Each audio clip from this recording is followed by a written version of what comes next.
Salut à tous, konnichiwa minasan. Donc, comme vous l'avez peut-être compris, aujourd'hui on va parler du japonais. Je voulais faire des vidéos spécifiques à une langue, et on va donc commencer par le japonais, et plus particulièrement le système d'écriture. Donc le système d'écriture fait peur à beaucoup de monde, il y a beaucoup de gens qui veulent apprendre le japonais mais qui sont totalement rebutés par l'écriture.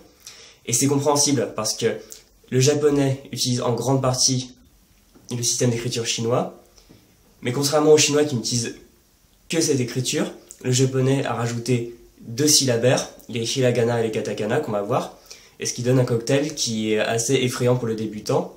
Mais en réalité, c'est pas si dur d'apprendre à écrire le japonais, je vais donc vous donner mes conseils pour y arriver. Avant toute chose, on va commencer par un peu d'histoire. Donc je vais pas vous assommer avec une encyclopédie.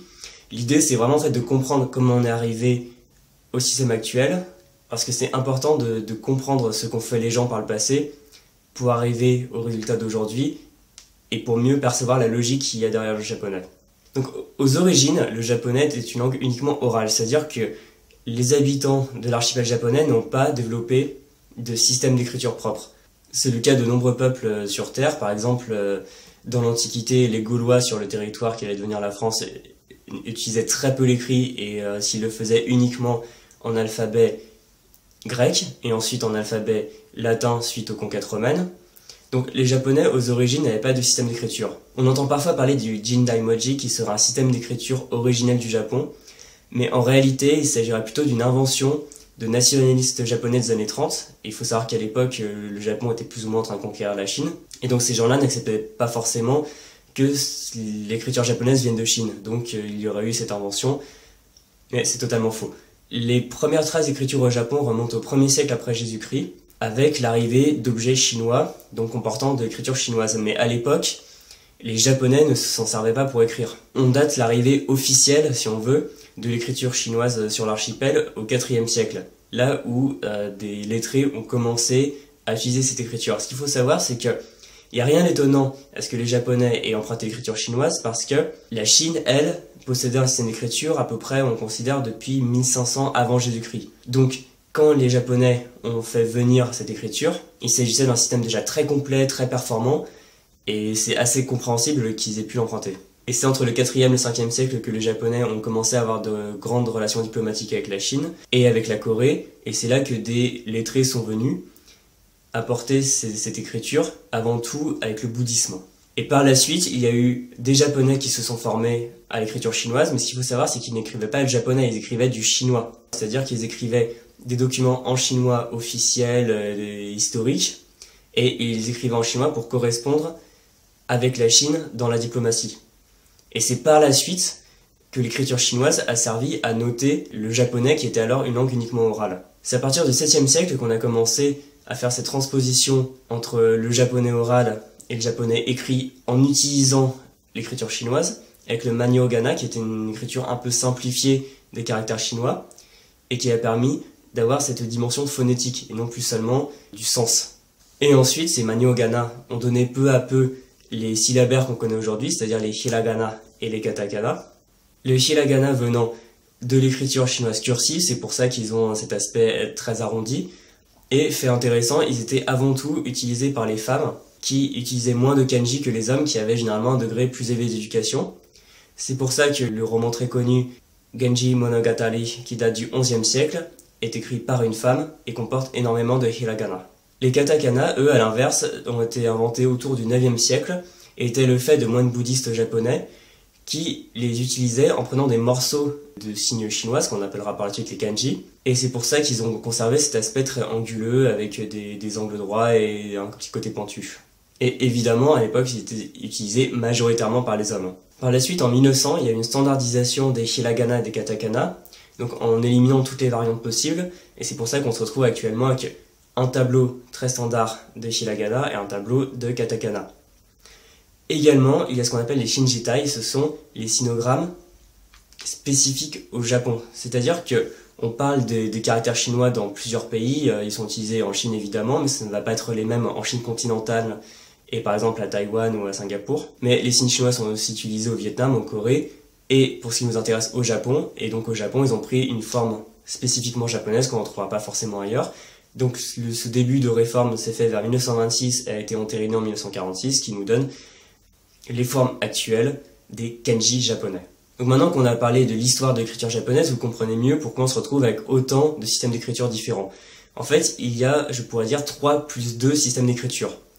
Donc le hiragana, qui sert avant tout à marquer la grammaire du japonais, c'est-à-dire les prépositions, les suffixes, les terminaisons des verbes et des adjectifs, qui sert aussi à écrire des mots qui auraient pu être écrits en kanji, mais ça permet d'avoir un côté moins formel, c'est-à-dire que parfois vous allez voir des mots écrits en hiragana, et parfois vous allez les voir écrits en kanji, mais ça aura une dimension beaucoup plus formelle quand c'est fait ainsi. Et les hiragana servent aussi à noter les furegana, qui sont les petits caractères que vous voyez au-dessus des kanji qui servent à en donner la prononciation. Les katakana, quant à eux, donc toujours les symboles un peu anguleux, servent à noter avant tout les mots étrangers récents, c'est-à-dire que tous les emprunts en chinois sont passés dans la langue japonaise, donc sont plus vraiment considérés comme des mots étrangers. Mais un exemple typique, c'est quand vous voyez les très nombreux mots anglais qui se retrouvent en japonais, ils seront écrits en katakana. Les katakana servent aussi à noter des onomatopées, par exemple si vous lisez des mangas en japonais que vous voyez des bruitages, ils vont être notés en katakana. Et enfin, ça va servir généralement à mettre des mots en avant, comme si on les mettait en italique en français, ou par exemple dans des revues scientifiques, à mettre en avant le nom d'un animal par exemple. Et pour terminer, les kanji, ça sert à faire tout le reste, c'est-à-dire ce sont ces mots si difficiles à apprendre, et on va pouvoir revenir dessus également. Terminons avec 2 formes d'écriture qui ont aussi leur place en japonais, qui seront le romaji, ça veut dire l'écriture romane, c'est-à-dire l'alphabet latin. Quand vous voyez les acronymes ou certains mots étrangers, ils vont être écrits en alphabet latin. Et enfin, les chiffres arabes, que les japonais vont appeler Arabiasoji, qui sont parfois considérés comme encore un système d'écriture et qui sont évidemment les chiffres écrits comme en France.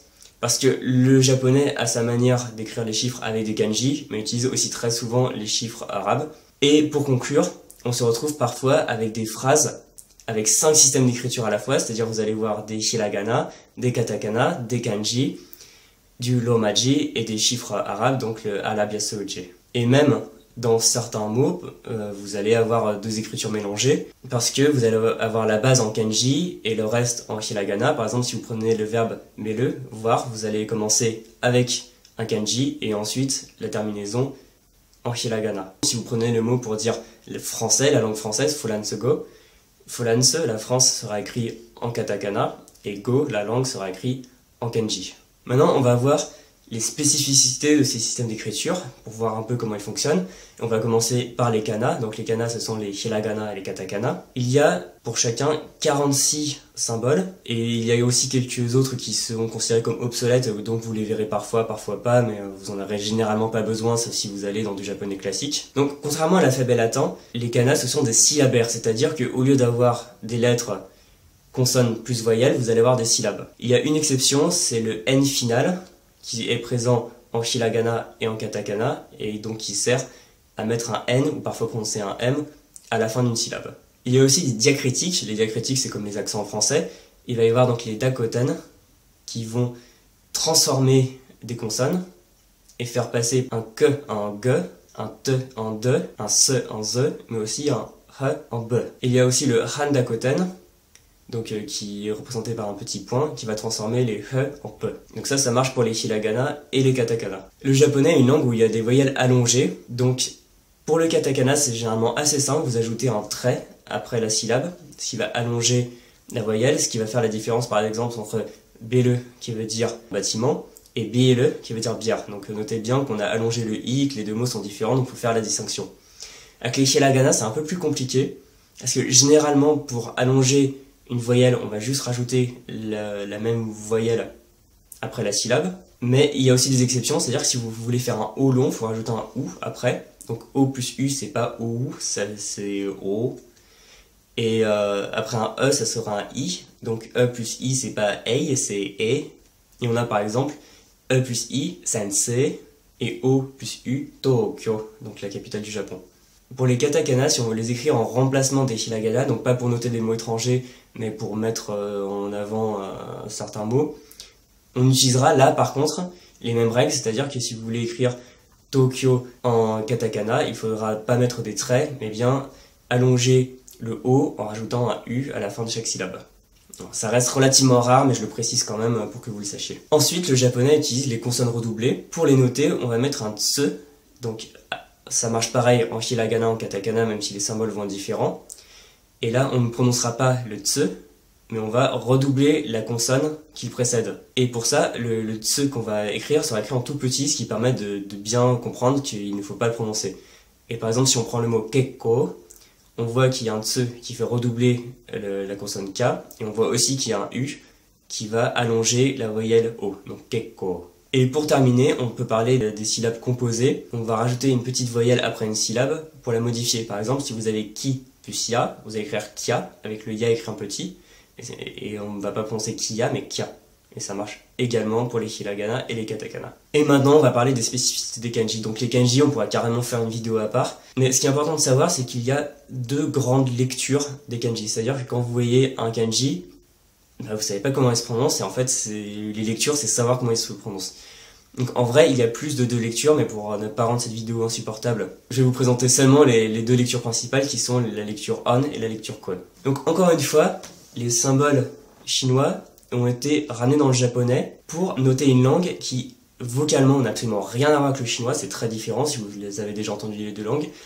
Et ensuite, au niveau de la grammaire et la structure, c'était totalement différent. Donc voilà le travail énorme pendant des siècles d'adaptation d'écriture chinoise au japonais qui s'est fait. La lecture On, qu'on appelle chinoise ou alors sino-japonaise, correspond à l'emprunt qui a été fait au chinois.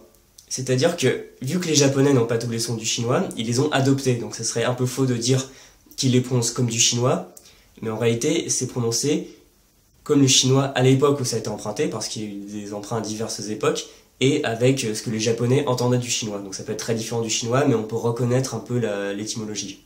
Et ensuite la lecture Kon, qui est la lecture japonaise, c'est-à-dire que le japonais était une langue orale, donc une vraie langue quoi, mais qui n'avait pas d'écriture, et donc ils ont associé un symbole avec le sens, en enlevant la prononciation chinoise, et une sonorité en japonais, et ils ont mis les deux ensemble. Prenons un exemple, donc le kanji qui veut dire O, sa lecture japonaise d'origine, donc sa lecture Kon, sera Meze.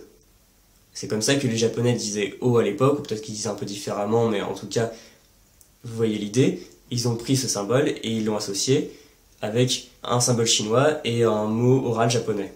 Et à l'inverse, la lecture On sera Soe, parce que en chinois, vous excuserez mon chinois si je prononce mal, mais O se dit Shoe, et donc vous reconnaissez la manière dont les japonais ont emprunté le mot chinois, l'ont un peu transformé, parce que par exemple les tons n'existent pas ou alors sont très différents, on va pas parler des tons en japonais, c'est assez compliqué.